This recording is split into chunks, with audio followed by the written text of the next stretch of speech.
food. And my dad would say his favorite line. You know, the old-fashioned fathers who don't really speak so much. But he loved me. He really did. And the reason why I know that was because he spent time with me. In fact, when people ask me, let's say there's 63 people in a Q&A, and then they say, what's the one thing that parents need to do? And I only have 10 seconds to say something. I say, spend time with your kids. It's the thing that you need to do. You might be imperfect here and there, but spending time with them is an eloquent expression of your love. Anyway, I remember my father would come home from work, and he would look for me. And then we would jog together. He's not a great jogger. I always say this to people that, we had a car parked in our garage and both of us will jog around the car. And then after that, he'd sit down and sit on his lap, and then we would read comics together. And I remember that. And then every weekend, he would ask me to come along with him, and we would walk to the department store and the toy store. And then it would be the dream of my little boy, the little boy's heart. I was just saying, wow, Dad's going to bring me to the toy store. And then Dad will say, okay, play. And I'll play with all the toys. And then after an hour, my father would say, okay, let's go home now. And he would not buy a single toy, but that's fine. As long as I held his hand. And, that's my dad. I remember it was one Father's Day when I was honoring my dad. It was like this. It was like a big prayer meeting, and then my father was in the front row, and I said, brothers and sisters, I'd like to honor my dad. And everybody just clapped their hands, and I said, I want to say my dad is somebody who loves me and somebody who spent time with me. He's not perfect at all, but I know that his love for me, and I am who I am because of who he is. And as I was speaking to him, I noticed my father was sinking in his chair. It's like sinking. He doesn't do that. I said, there's something wrong with my dad. I wonder if he's feeling well. But I kept on honoring him. And I was telling everybody, I love my dad. He's an amazing. And my dad sank, and he was looking up. And it was just his head facing the ceiling. And then I noticed that he scratched his head. And then he let his hand move to the side of his face. Okay. And then did the same thing to the other side. So I knew what was happening. His tears were on his eyes, and he didn't want them to fall because he's that kind of a guy. So he wanted the tears. His eyes were like swimming pools now, and he wanted the tears to evaporate. Just to not let anyone know that he's Happy Father's Day. Stage 2, actually, of our series is really the time when we become first-time dads from 20 to 40. And if you want to expand your life, now, you don't only expand during stage 2, of course not. But you expand you grow in different stages of your life, but you precisely want to do it in the second stage. And if you want to expand, you need to do 3 very important things. How many? 3. The first thing and they all begin with the letter A. I want you to just do this so that it'll be a little bit easier for you to remember. The first thing that you've got, do you want to grow? Do you want to expand? Different areas of your life. You've got a number 1, automate your upgrade. Everybody say that with me. One more time, louder. If you have a phone with you and you've got apps inside this phone, many of them are in auto upgrade. Yes or no? The software company creates a new version of the app, sends it to you automatically because you're on auto upgrade. Here's my question for you. Ask me what? Is your mind on auto upgrade? Is your attitude on auto upgrade? Is your spirit on auto upgrade? Do you understand what I'm saying? No. What? From app to... Yes! Your spirit must automatically upgrade, must be your attitude. You must be constantly learning. You must be constantly downloading from God what He wants for you. You must be constantly innovating, letting the Spirit of God lead you. You know what? If you do not have auto upgrade installed in your personal life, here's what's going to happen. You're going to become a dinosaur. Let me give you a classic example. May I? George Eastman, he was the founder of Kodak. And what happened with him, this happened 100 plus years ago. He was on a trip and he wanted to take pictures. But in his time, cameras were bulky, were heavy, and they had to bring up bottles of chemicals, would you believe, just to take pictures. And then there would be this smoke as they would take pictures. Anyway, he said, I can't bring all of that. And so he went to the laboratory and he started, because he invented stuff. He invented, after some time, after a lot of tinkering, he invented a smaller camera with film for the very first time. He invented that. And then he showed it to professional photographers. And the professional photographer said, wow, that's nice. Wow, the picture is in the film. Wow. But then all of them said, the quality is horrible. It's too grainy. You know what, George? Forget about that idea. But George Eastman said, I'm making the film not for professional photographers. I'm making the film, the camera on the film, for the ordinary Joe and the ordinary Jane. People who just like to take pictures. So it's okay if the quality is not good. He brought it out in the market. It was the most amazing hit. And Kodak became the biggest photography company in the world.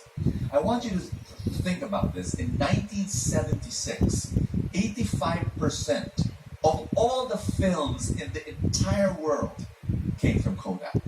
That was, they were not just the 800-pound gorilla of the industry. They were the industry. You understand what I'm saying? They were so successful. In fact, they were so successful that in 1975, one of the engineers of Kodak invented digital photography for the very first time. Whatever you're using now in your phone, it came from Kodak. 1975. He presented it to the executives of Kodak. And they said, quality is not very good. And you know what? We earn billions from our films. Let's not use this invention. And they buried this technology. In 2012, Kodak declared bankruptcy.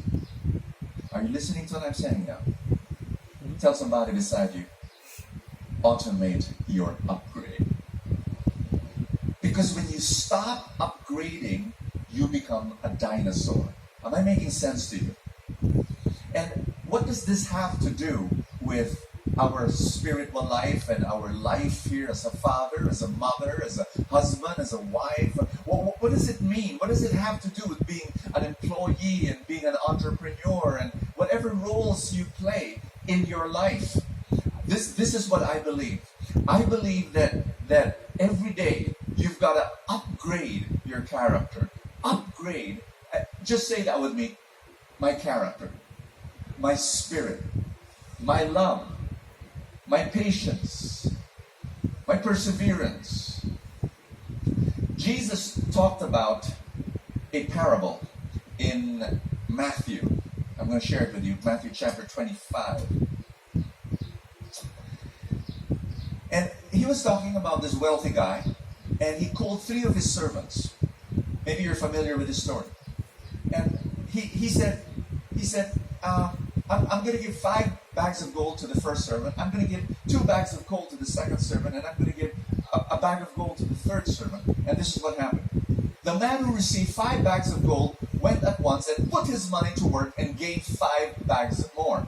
So also the one who with 2 bags of gold gained 2 more. But the man who had received 1 bag went off, dug a hole in the ground, and hid his master's money. Now I want you to think about this. What does the gold represent?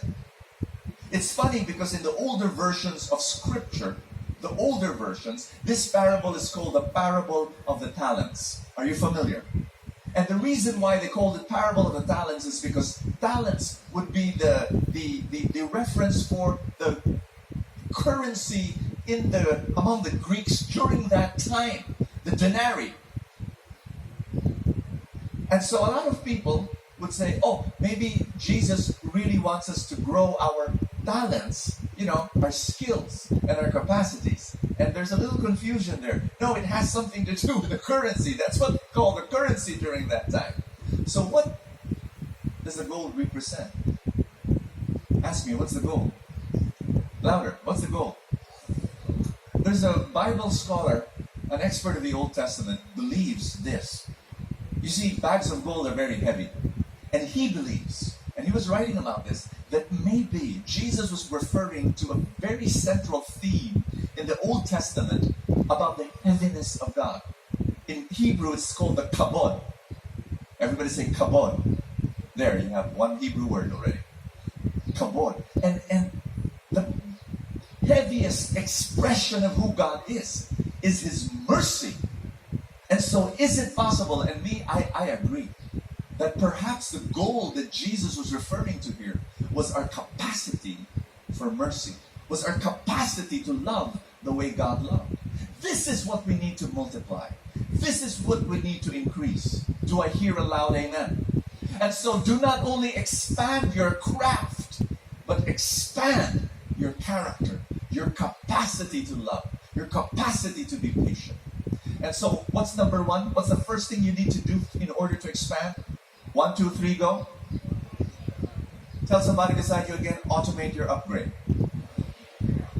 The second thing that you need to do, very important, is to acclimate to crisis. Everybody say that with me. What does that mean? The first time I was in Canada, I remember, I was still much, much younger. I was going to preach to our communities there. And I remember that it was spring, early spring. Winter was giving way to spring. But it was still freezing for me. Why? Because I'm a Filipino. We only have 3 seasons in the Philippines. Hot, hotter, and hottest. So I went to Canada, and I was really like in full battle gear. I had thermals. My mom told me to wear thermals. You know what are thermals? They're like jogging pants, but they're thinner. They're inside your pants. And then I've got a thermal here. And then I got sweaters, and I got a jacket. I've got a scarf. I've got earmuffs. I've got a bonnet. I was ready for the cold. And it was freezing. I mean, my God. I was walking on the road with my Canadian friend. My Canadian friend was just, laughing at me. And I said, no, it's freezing. I'm a Filipino, So I was walking on the road, and then lo and behold, something shocking. I saw something that blew me away. There was this woman washing her car wearing a red bikini. I'm not kidding. And I told my friend, won't you get pneumonia? And he was laughing and he said, oh, look at the sun. It's up. This is hot for us. Are you kidding me? Thank God it's not cold to you. I can just only imagine what it would be if it's cold to you. You know why I was wearing all that stuff and why she was wearing a red bikini? Ask me why. It's called acclimate. It's when you get used to something, you're okay. Am I making sense to you? If you want to expand, do you want to expand? Do you want to grow? You've got to acclimate to crisis. You've got to be, I was leading because all success comes from struggle. I mean, all success. Do you understand me? Do you want success in your family life? Do you want success in your career? Do you want success in your ministry? Do you want success in your spiritual life? You've got to go through what? Struggle. David was someone who went through a lot of struggle. When he defeated Goliath, he thought it was over. No, his next enemy, a greater enemy, was his boss, King Saul. Which goes to show that your most difficult battles will be the people closest to you. Do you understand what I'm saying? And really, when you think about it, I'm going to read through that. This is crazy. The, King Saul was an insecure fellow. He saw David being so successful, and he said, "Wait a minute, there's something wrong here." And I'll read that passage for you. 1 Samuel 18. In their celebration, the women sang, "Saul has killed thousands, but David tens of thousands." Saul did not like this, and he became very angry. And so he was jealous and suspicious of David from that day on. In fact, he wanted to kill David. Your boss wanting to kill you. Do you have a difficult boss? You have? Some of you have? Yeah, some of you said, "Yes, Brother Bo." Here's my question. Has your boss tried to kill you? No. Okay. David had it worse. His boss wanted to kill him. And I want you to understand that. You've got to get used to trouble. Tell somebody beside you, get used to trouble. Do you want to grow? You've got to get used to trouble. I was, I lead different ministries, right? Different communities, organizations.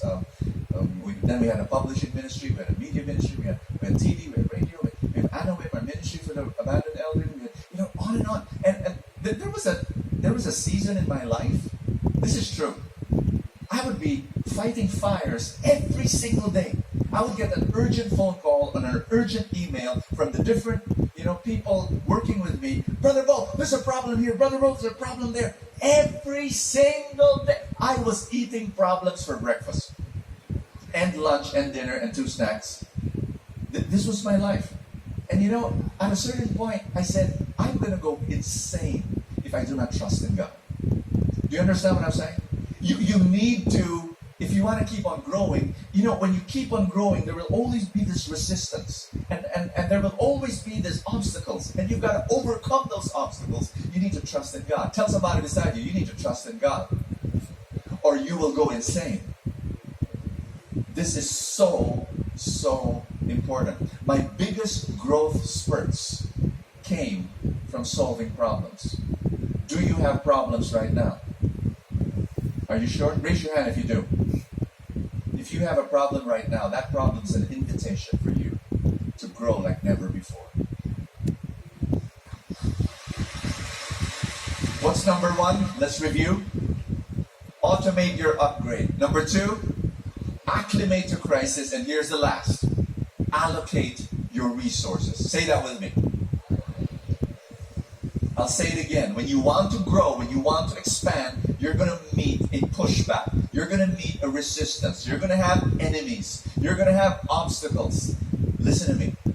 You're going to have battles left and right. David, when he fought Goliath, that was just one of many battles. After that, there was another battle, and then another battle, and then another battle, and then another battle. Listen to me. You're going to have a lot of battles in your life. But here is the truth. 90% of the battles around you are not yours to fight. They're not. Do not dilute your strength by fighting this battle and that. No. Fight only the battles that you're supposed to fight. David had a problem. His king, King Saul, wanted to kill him. He protected himself, but he did not fight back. Why? That fight was not his to fight. It was God's to fight.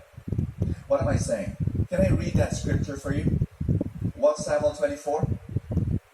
This is one event where Saul wanted to kill David. So Saul took 3,000 able young men. How many? 3,000. From all of Israel and set out to look for David. A cave was there, and Saul went in to relieve himself. Now, if you didn't get that, can I just put it in modern language? He did a number 2. You still don't get it. Do I have to be very blunt about this? Okay, let's rewind. A cave was there, and Saul went in to relieve himself. You think that kings would bring portable potties? No, They didn't during that time. And then this is the crazy part. David and his men were far back in the cave. The men said, "This is the day the Lord spoke of when he said to you, I will give your enemy into your hands for you to deal with us you wish." Friends, here's the lesson.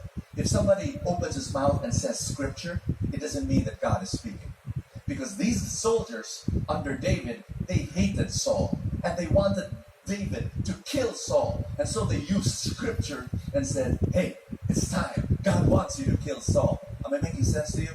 Don't listen to anyone who opens his mouth and says scripture passage or some religious language. Because, and David rebuked them. Anyway, he said this. Then David crept up, listen to this, unnoticed, and cut off a corner of Saul's robe. My gosh! While you're doing a number two, somebody comes along and cuts the corner of your robe. It was a very interesting number two, right? He was so focused on it that he did not know that there was a David cutting. Brothers and sisters, some people tell me the Bible is boring. You've got stories like these. Hello, it's wild, it's crazy, and so you look at me like, do you understand what I just read? While King Saul was doing a number, do you see this in movies? While he was doing a number two, David cuts off the edge of the robe, and then he says this. He left the cave. Saul left the cave and went his way. Then David went out of the cave, called out to Saul, "My lord the king." When Saul looked behind him, David bowed down to the guy who was trying to kill him, and prostrated himself with his face to the ground. "See, my father, look at this piece of your robe in my hand." Let's all stand, everybody. "I cut off the corner of your robe, but did not kill you. I have not wronged you, but you were hunting me down to take my life." And then David says this. Let's read together. "May the Lord judge between you and me, and may the Lord avenge the wrongs you have done to me, but my hand will not touch you." David knew this was not his fight. This was God's fight. He will protect himself from abuse, but he will not take revenge.